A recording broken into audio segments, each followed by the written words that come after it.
Hello and welcome to ACS Golf and this week's review where I'm looking at the Ping G30. Now, the reason I'm looking at this is because it's a 7 wood and I saw this down my local shop for second hand, so being traded in for £69.99, which is around $87, $88, so under $90. And I've used Ping before. I've had the Ping G400s, fairway woods in the bag. So I thought, well, hold on, I've used 400s before. So how good are the G30s compared, older club? Is it worth possibly saving yourself a little bit of money and going for the older version? So I thought, great, let's pick it up and let's give it a go. Now, obviously price wise, for a club from 2015, straight off the bat, you might think that's a little bit too much of a premium, and I'll go more into the price later on with the club. But do remember, this is just a general tip out there.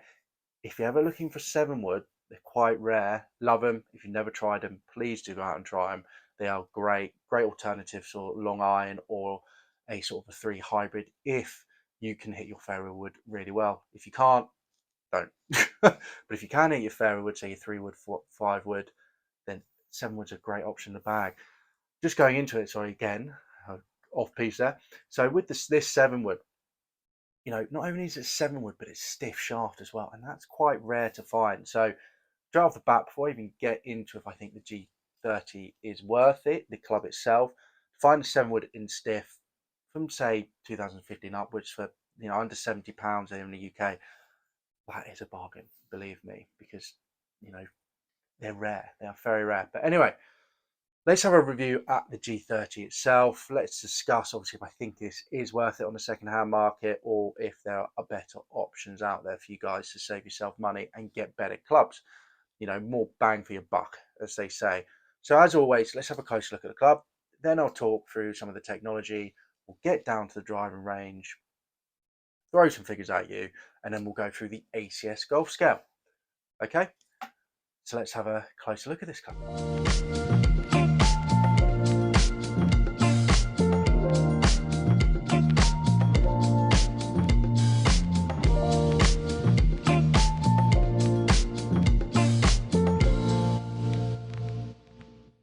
So there you go, a closer look at the club.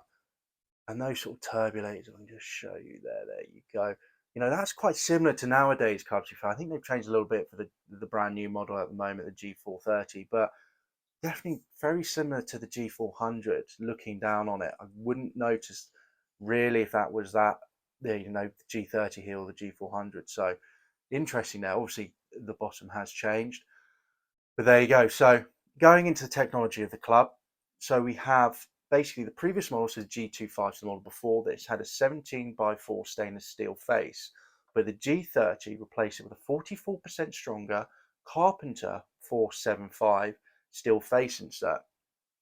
So the idea with this is same thickness across the face to help increase face deflection in order to increase ball speed and therefore more forgiveness. The idea there, you can hit it anywhere on the face and still get the ball speed.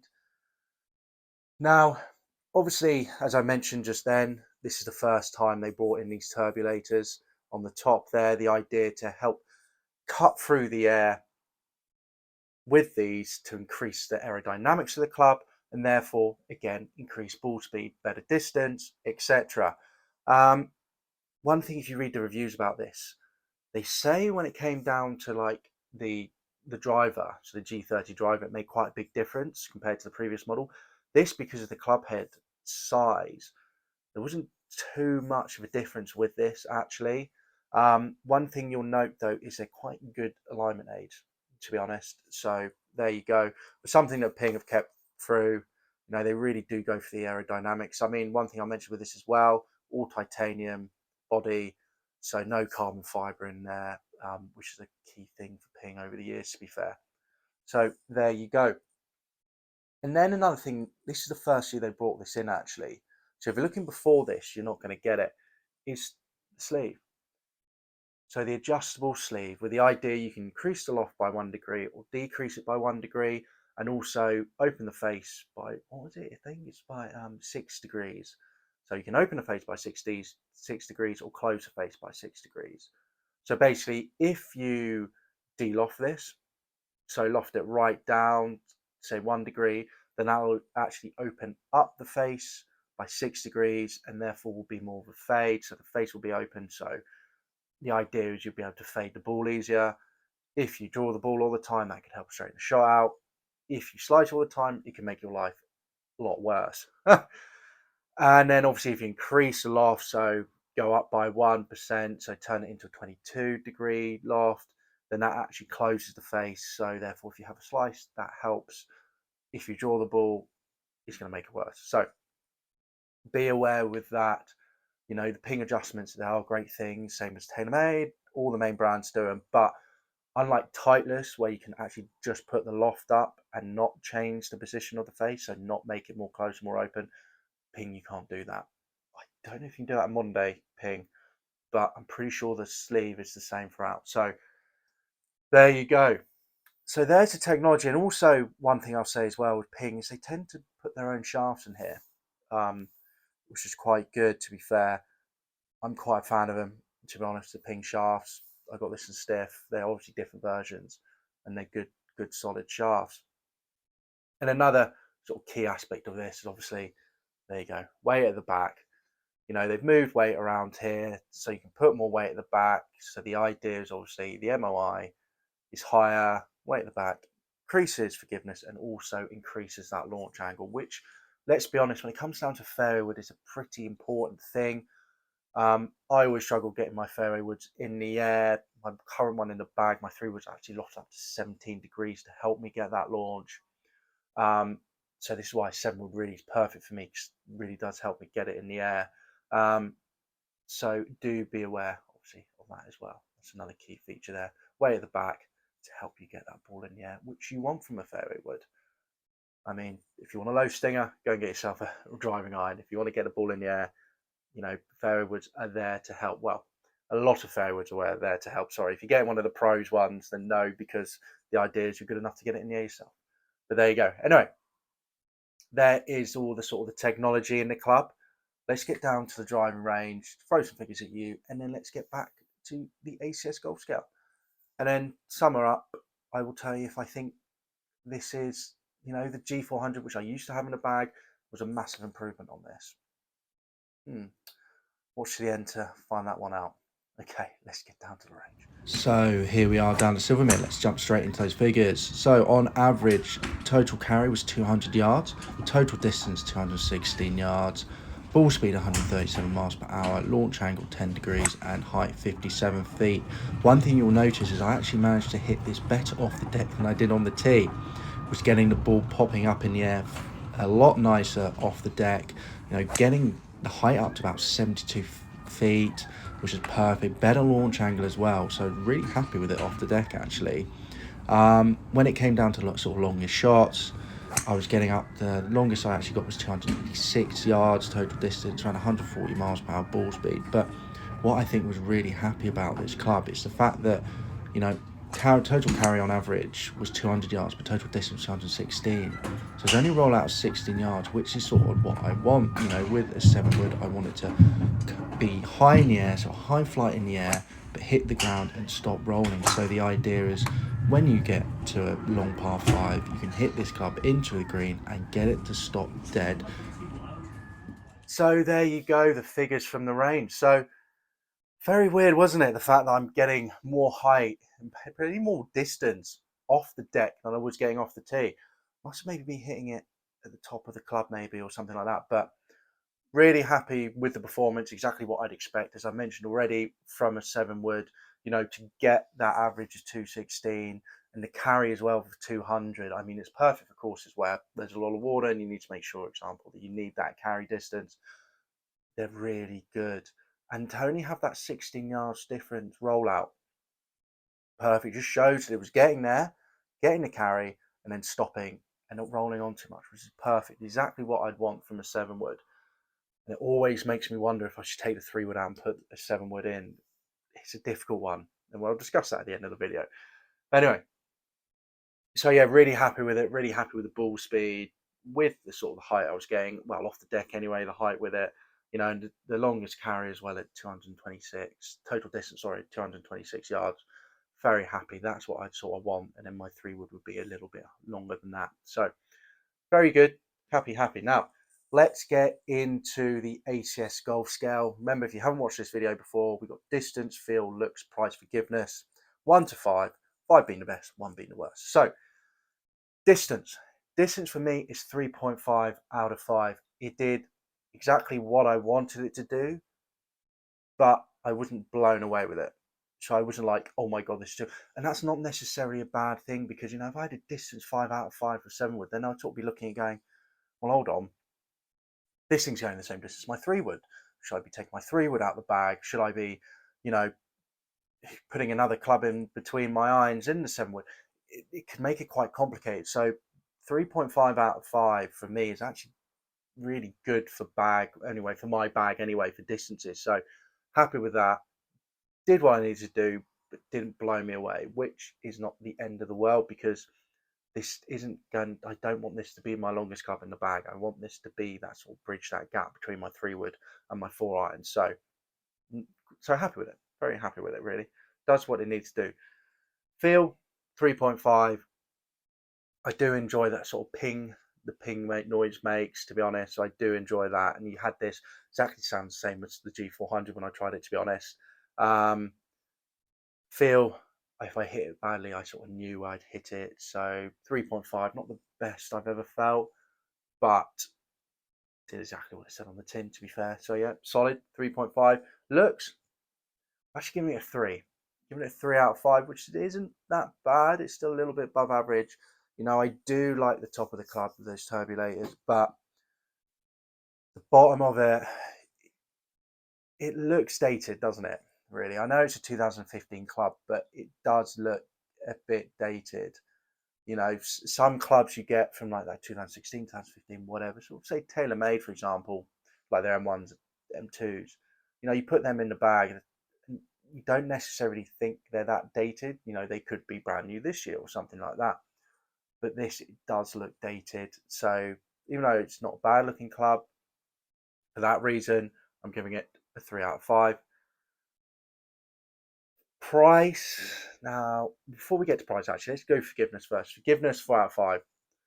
And this is what, for me, ping is about. It's not about distance. It's more about forgiveness, especially sort of their drivers and everything. You don't put a ping in a bag because you want to chuck it down. Well, for example, fairway wood, you want to get that fairway wood 280, between 250 to 280. You don't do that. A ping for me is all about the forgiveness and then the distance to sort of match the other brand. So be in that sort of middle of the pack, but not at the top, with the idea, well, on average, hold on, yeah, you could hit that other fairway wood an extra 20, 30 yards, but how often are you going to be hitting the middle of that face? If you miss that face, middle of the face, are you still going to get that distance? Probably not. When with a ping, yeah, it might be 20 yards short, but 5 out of 10 shots, this might beat the other club because it's got that forgiveness there. So forgiveness, 4 out of 5. If you ever, that's what I love about ping. If you ever really want the sort of giving club, the distance is okay. Do have a look at ping because that's what they're known for. They're known for their forgiveness and their consistency. So there you go. So price, I've given this 2.5 out of 5. Now, there's a reason for this because this is a fantastic club, but this is from 2015. Don't get me wrong. The whole point of this channel is to show you guys really that, because I'm testing new stuff, because I'm testing all stuff, the difference over the past 10 years is very little to none, really. You've hit the match of what you can do with these clubs. And so there's really not that big much of a difference. So even though it's 2015, compared to other clubs, the G400, I'll discuss in a second, possibly not that much difference. So it's not the fact that it's a 2015 club, it's just the fact that, the prices that we're looking at here. So if you're going to Golf Bidder, which is sort of your second marketplace, big shop, a bit like, I don't know, if you go into the PGA stores in the US, for example, and you get the secondhand section, you're looking at just under £90. That's $110 roughly. If it's really good nick, you're looking at sort of more than that. You're looking at £120, £110. Sorry, it's $140. And if you're looking also on Golf Bidder and you put under that sort of £100 sort of guideline there, then you're getting Cobra F8s in from 2018. Okay, 3 years newer. You're getting Titleist TS clubs from 2019. I did a video on the TS3 driving that day. Great club, you know. And the TS as well hasn't changed that much from the I and the R, especially when it comes to fairway woods. You're getting TaylorMade M6s from 2019. You're getting Callaway Rogues from 2018. You're getting Friction ZXs from 2021 for the same price. So why? Why would you necessarily go and spend that amount of money on a 2015 club when you can get newer clubs for the same price? Now, some of those clubs might not have as good forgiveness. I mean, when it comes down to TaylorMade M6, you're going to get the distance, probably a little bit more distance, maybe not as much forgiveness, but a little bit more distance. Cobra F8s, they're great clubs. TS, they're great clubs. And you could pick if you wanted that most forgiving one, the TS1, or you go for the middle TS2. You know, Friction ZX, underrated. People don't think of them. They're great clubs. And so that's why I've given it a 2.5 out of 5, because you know, if you go on eBay, then you can pick it up for sort of £64, $80, for example. A 5-wood I saw sold. You know, I saw another 3-wood for £80 was in really good nick, so just under $100. Another 5-wood, which was £50 actually, so around $64, $65. So if you go on eBay, then yes, you can get a little bit more money, you know, more buck for your bang sort of thing. So you can save yourself a little bit there. And that's why it's 2.5 out of 5, because if you brought this for the price, you wouldn't be disappointed.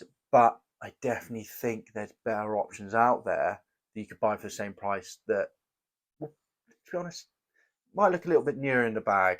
You know, you might get a little bit more distance, but again, you might drop off on the forgiveness. Sorry, but so that's why it's 2.5 out of 5, because I do think if you're looking for a fairway wood, personally, I don't think I would be picking this up. I think I'd be looking at other brands. I think I'd be looking at the older TaylorMades.